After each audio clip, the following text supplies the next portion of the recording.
అత్తమ్మ టీవీకి స్వాగతం. అత్తమ్మ టీవీలో ఈరోజు ఒక డిఫరెంట్ కాంబినేషన్తో తయారు చేసుకునే బ్రేక్ఫాస్ట్ రెసిపీలు నేర్చుకుందాం. అవేంటంటే టొమాటో గారెలు, టొమాటో మినపట్టు. కొంచెం కొత్తగా ఉంది కదా. ఈ రెసిపీ నేను ఓల్డ్ ట్రెడిషనల్ రెసిపీ బుక్లో చూసాను అనమాట. ఒకసారి ట్రై చేశాను, చాలా బాగున్నాయి. మీరు కూడా ట్రై చేయండి. మరికొన్ని వంటల కోసం అత్తమ్మ టీవీ సబ్స్క్రైబ్ చేసుకుని బెల్ సింబల్ని క్లిక్ చేయండి. మరి వంటలోకి వెళ్దామా? 6 కేజీ మినపప్పు తీసుకుని శుభ్రంగా కడిగి 5-6 గంటల పాటు నానబెట్టుకోవాలి. బద్దలదైనా పర్వాలేదు, గుండ్లదైనా పర్వాలేదు. ఆ తర్వాత టమాటా పేస్ట్ తయారు చేసుకోవాలి. దానికోసం 6-7 పచ్చిమిరపకాయలు, 3 పెద్ద టమాటాలు పండినవి తీసుకోవాలి. వాటిని కట్ చేసుకొని మిక్సీ జార్లో వేసుకోండి. వాటితో పాటుగా 1 టేబుల్ స్పూన్ అల్లం పేస్ట్, మామూలుగా అల్లం కూడా వాడుకోవచ్చు. 10-15 మిరియాలు వేసుకోవాలి. వేసుకొని నీళ్లు లేకుండా మెత్తగా గ్రైండ్ చేసుకోవాలి.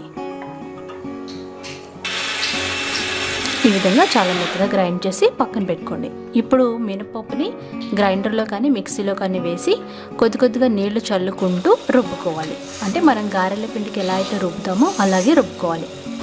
5 నిమిషాలు రుబ్బిన తర్వాత మనం గ్రైండ్ చేసి పెట్టుకున్న టమాటో పేస్ట్ వేసుకొని బాగా మెత్తగా పిండిని రుబ్బుకోవాలి.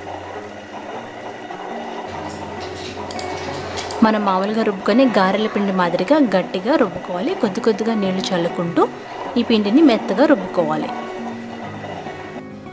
ఒక ప్లేట్లో తీసుకొని పక్కన పెట్టుకోండి. అందులో తగినంత ఉప్పు వేసుకోవాలి. తర్వాత సొంటి పొడి అంటారు, తెలుసు కదా, ఇది సూపర్ మార్కెట్స్లో దొరుకుతుంది. దాన్ని 2 చిటికెళ్ళు వేయాలి. ఇది ఖచ్చితంగా వేయాలి. దీనివల్లే మంచి ఫ్లేవర్ వస్తుంది గారెలకి. తర్వాత 1 చిటికెడు వంట సోడా వేసి ఈ పిండిని బాగా కలపాలి. చూసారు కదా ఎంత బాగా కలపాలంటే ఆ లోపల మనం ఎయిరేట్ చేయాలన్నమాట. అంటే ఒకసారి క్లాక్ వైజ్ డైరెక్షన్లో కనీసం 5 నిమిషాలైనా కలుపుకొని పెట్టుకోవాలి.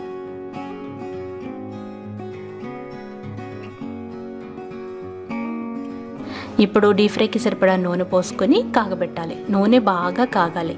కాగిన తర్వాత మంటని మీడియం ఫ్లేమ్లో పెట్టేసుకొని చేతిని తడుపుకొని కొద్దిగా గారెలు పిండి తీసుకొని ఈ విధంగా గారెల మాదిరి ప్రెస్ చేసుకొని కాగిన నూనెలో వేసుకోవాలి.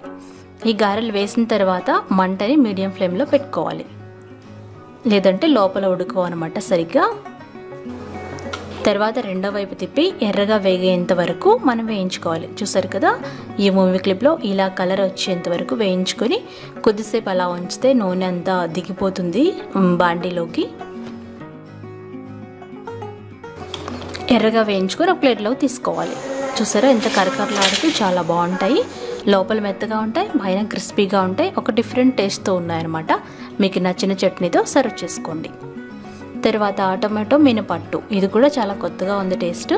అదే పిండిలో కొద్దిగా నీళ్లు పోసుకొని మీకు ఇష్టమైతే 2 టేబుల్ స్పూన్ల బియ్యపిండి వేసుకొని బాగా కలుపుకోవాలి.